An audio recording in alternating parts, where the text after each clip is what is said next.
हम एक ऐसी महान पर्सनालिटी से मिलने जा रहे हैं, श्री मनमोहन साहब भट्टी साहब। भट्टी साहब ने अपने संघर्ष की कहानी आज से 15 साल पहले शुरू की, लेकिन उन्हें यह मालूम था कि उनकी मंजिल करीब है, लेकिन कुछ समय बाद।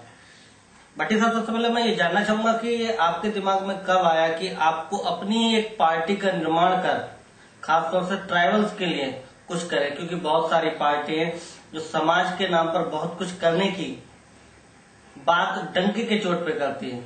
तो ऐसे में ऐसी बात आपके दिमाग में कब और कैसे आई?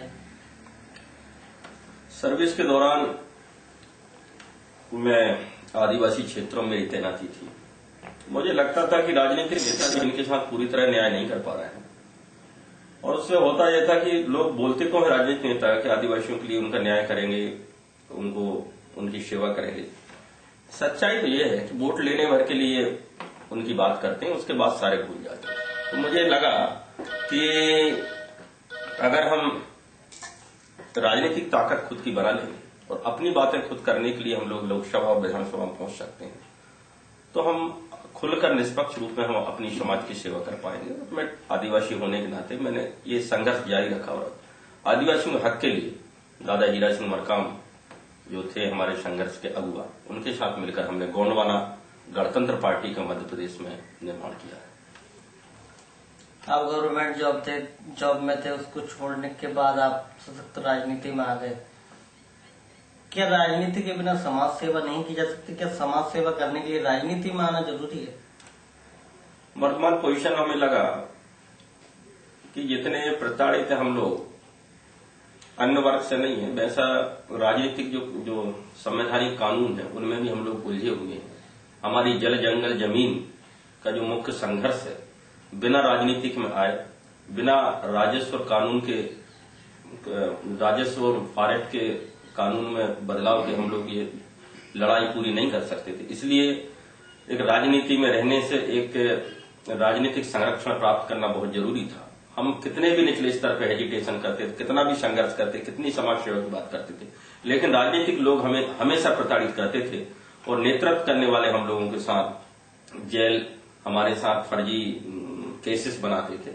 इसलिए हमने कहा कि राजनीतिक भी हमारे साथ होना चाहिए, राजनीतिक लीडरशिप हमारे साथ हो और खुद की पार्टी हो। बहुतायत हमारा है ज्यादा, संख्या हमारी ज्यादा है, वोट हमारे ज्यादा है, हम किसी भी सत्ता को गिरा सकते हैं, उठा सकते हैं, जिसका साथ दें उसको आगे ला सकते हैं। तो हमारी खुद की ताकत क्यों ना हो, इस कारण हमने। भट्टी साहब, कहीं ना कहीं आपका इशारा जातिवाद की तरफ है।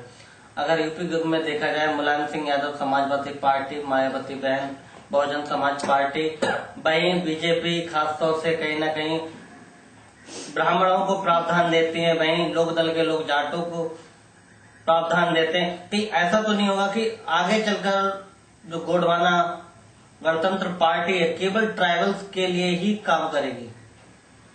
और ऐसा लगता जरूर है। मैं गोंडवाना के बारे में थोड़ा बता दूं कि गोंडवाना जो नाम रखा केवल आदिवासी बात से नहीं। गोंडवाना मध्य प्रदेश के अंदर एक गोंडवाना का बहुत बड़ा राज्य था। 52 गढ़ के स्टेट थे, गढ़ किले महल अटारी आज भी गोंडवाना के इतिहास को चीख चीख कर कह रहे हैं। गोंडवाना में तमाम पिछड़ा वर्ग के लोग भी शामिल हैं, अनुसूचित जाति के लोग भी शामिल हैं जो गोंडवाना के साथ हैं, मुस्लिम वर्ग भी हमारे साथ शामिल हुआ है। तो अब वो केवल जातिवाद वाली बात नहीं रह गई। तो हम लोग तो सबके साथ काम कर रहे हैं, अन्याय अत्याचार के खिलाफ लड़ते वो सबके साथ हो रहा, जल जंगल जमीन की लड़ाई जो हमारी है वो सबके साथ है। तो इसलिए कुछ ऐसे मुद्दे, एक दो मुद्दे को अगर छोड़ लें तो बाकी जो मुद्दे हमारे पार्टी के इशू हैं वो सबके लिए समान है। और ट्राइबल क्षेत्रों में जो जातियां अन्य रह रही हैं, भले हमारे रोटी बेटी या शादी ब्याह का संबंध ना हो, लेकिन रोजी रोटी का संबंध उनका हमारे साथ है, इसलिए वो लोग भी हमारे साथ जुड़े हुए हैं। तो इसमें जातिवाद की बात तो कहीं अभी तक इस टाइप की आई नहीं है, भविष्य में ऐसी बात नहीं। हमारे पार्टी में और भी लोग ऐसे। भट्टी साहब, एक सरसरी नजर अगर आपके क्षेत्र पर डाली जाए तो काफी पिछड़ा है। आपकी कौन कौन सी योजना है? मेरे क्षेत्र इतना पिछड़ा हुआ है, छिंदवाड़ा जिले को कहा जाता कि छिंदवाड़ा जिले में विकास की गंगा बह रही है, और मैं मानता हूं कि मेरी अमरवाड़ा विधानसभा की अगर बात करें, 10 वर्ष पूर्व मेरा छिंदवाड़ा जिला संपूर्ण विद्युतीकरण हो चुका है। उनने कहा कि उस समय कोई मतलब 10 साल पहले ही से बिजली की समस्या हल हो गई, लेकिन मेरे विधानसभा की अगर बात करें तो 1200 बिजली के पोल आज भी बिना तार के खड़े हुए हैं।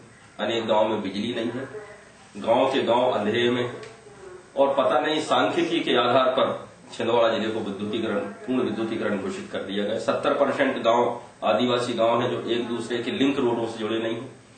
पीने के पानी की बहुत समस्या है, कई गांव में हैंडपंप तक नहीं है। 2-2 किलोमीटर दूर से नदी नाले पोखर का पानी आदिवासी लोग पी रहे हैं और कुपोषण का शिकार हो रहे हैं। अनेक क्षेत्र आदिवासी क्षेत्र जहां फ्लोराइड है, आयरन युक्त है, कई किस्म की बीमारियां वहां हो रही हैं, लेकिन इनके विकल्प के रूप में कोई पीने के पानी की व्यवस्था सरकार या पिछले नेताओं ने किया नहीं है। स्कूल की इतनी बुरी व्यवस्था है कि अनेक ऐसे गांव हमारे आदिवासी क्षेत्र में मिल जाए जहां 100% वहां अशिक्षित लोग, एक ही पढ़ा लिखा नहीं मिलेगा। अगर कई स्कूल खुले भी हैं, 3-3, 4-4 महीने शिक्षक वहां नहीं जा रहे हैं। ये तमाम चीजें सरकार को मालूम, उसके बावजूद भी उस पर कोई खास एक्शन नहीं लिया जा रहा है। अगर दूसरे तरीके से देखा जाए तो पलायन आदिवासी क्षेत्रों में बहुत ज्यादा। मेरे विधानसभा क्षेत्र में लगभग 70-80 हजार लोग रोजी रोटी की तलाश में 6 महीने के लिए पलायन करते हैं, जबकि 27 साल से हमारे यहाँ बहुत प्रभावी लीडर कमलनाथ जी सांसद हैं, अभी मंत्री भी हैं, लेकिन 27 साल में वो भी आदिवासियों की दिशा और दशा को परिवर्तन नहीं कर पाए। इस बात का हमें बहुत दुख है और इसी दुख को हम लोग आगाह करने के लिए इसी का चिंता करते हुए आदिवासियों ने अपना जन संगठन। आपको लगता है कि आपको जो समय दिया गया है विधानसभा के से 5 साल, ऐसे में आप आदिवासियों की खासतौर से दशा और दुर्दशा में कुछ बदलाव कर पाएंगे या नहीं कर पाएंगे? केवल ये वादे जो है जो चुनाव से पहले जो किए गए थे वो सब खोखले ही साबित रहेंगे अन्य नेताओं की तरह? मेरा मानना है आदिवासियों की दिशा और जो दशा है उसको बदलने के लिए खाली अनुदान दे देने, खाली उनके गांव में छोटा सा तालाब बना देने या उनके कुछ दिन के लिए मजदूरी दे देने से हल नहीं होने वाली। जब तक कि हम उनको एक अवेयरनेस, एक चेतना, जन चेतना, जागृति उनके बीच में न फैलाएं, उनको अपने हक के लिए खड़ा ना करें, जब तक कि उनको शिक्षित ना करें, जब तक वो मुख्य धारा से नहीं जुड़ पाएंगे। तो हम लोग प्रयास कर रहे हैं कि पलायन ना हो करके हमने उनको जो सामूहिक विवाह के जरिए उनके खर्चों को बचाने की कोशिश की